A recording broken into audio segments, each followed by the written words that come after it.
There has long been a critical need in the Army National Guard for soldiers that can communicate in foreign languages.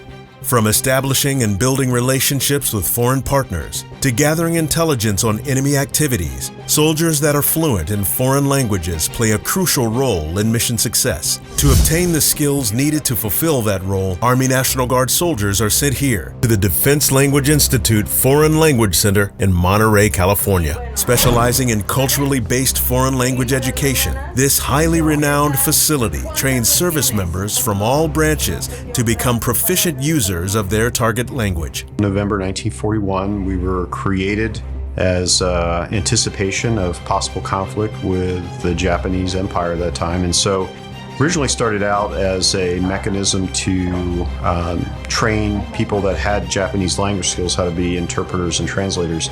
But that modified over time and became much more of a school to teach language to people that didn't have that language skill. The program is intense and designed to take service members that know nothing of their target language to near native speaking fluency in as short amount of time as possible.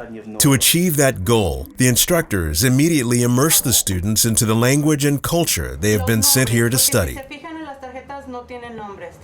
The first day it definitely kind of hits you in the face because there's no introduction, hi, icebreaker. You're going right into the alphabet. You're going right into pronunciation.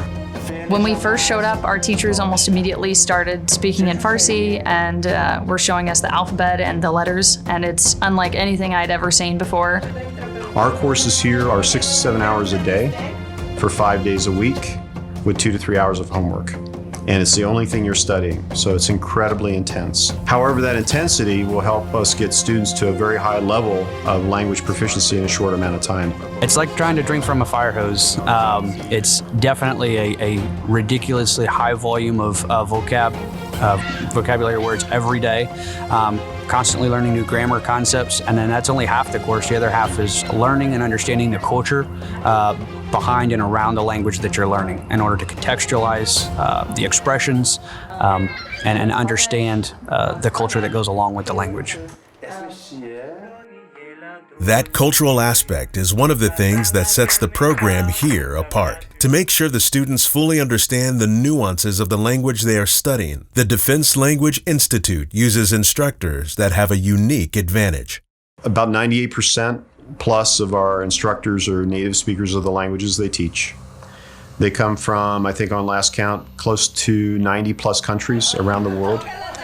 And so they're native speakers of the language, but they are also obviously subject matter experts of that country, which you've got to couple the two.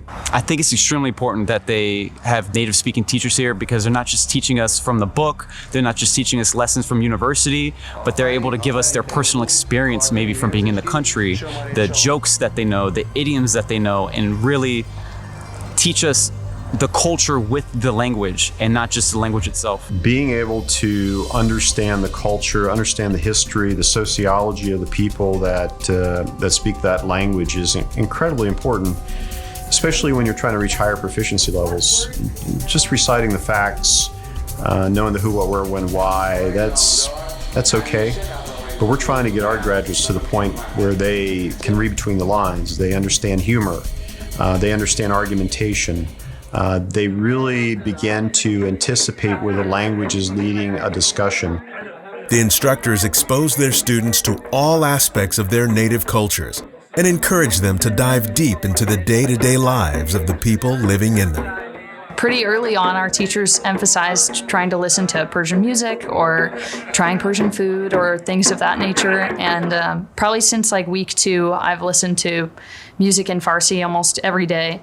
And I found that I am able to notice the different ways that somebody says things, the different ways they structure their sentences in their music, and even just learning words I never knew before by hearing a word in a song and looking it up, and learning about their own celebrities and cultural icons. It all ties in together overall.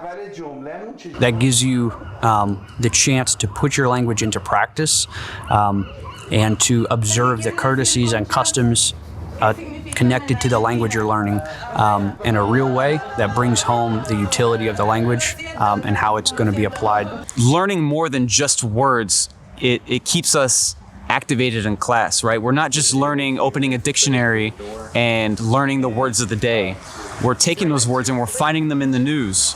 We're taking words, maybe we're learning about cooking, and we're identifying food products in our home. We're applying the language that we're learning every single day in class and outside of class. After graduation, most of the service members coming through the Defense Language Institute will go on to work in some form of military intelligence, as either 35 Mikes, human intelligence collectors, or 35 Papas, cryptologic linguists. They will work to provide intelligence to command through interrogations, monitoring and translating foreign communications, and using their new language ability to give their fellow soldiers an edge.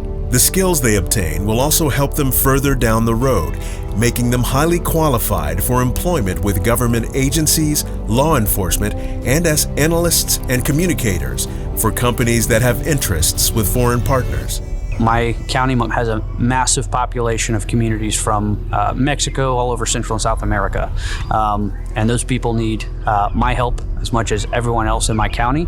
And the ability for me to be able to communicate in their language, to understand their backstory, the challenges and the difficulties, and many times the fears that they have in their language is a huge comfort to be able to communicate what I need to the people that I serve. There are a lot of different fields that it can be utilized in for tech companies or any other company that might have a relationship with foreign nations. It kind of just goes all over the place. With language in general, with communication in general, being able to communicate to a whole new group of other people is going to, open up doors for you well into the future. It's going to take you on a unique adventure that you're not going to get anywhere else.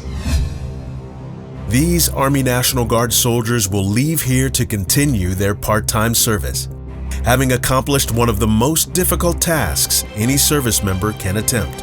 They carry with them the confidence of knowing that they have gained knowledge and understanding of a whole new culture, and that they stand out among their peers to future employers. To find out more about the language opportunities and all the other benefits of serving part-time in the Army National Guard, visit nationalguard.com.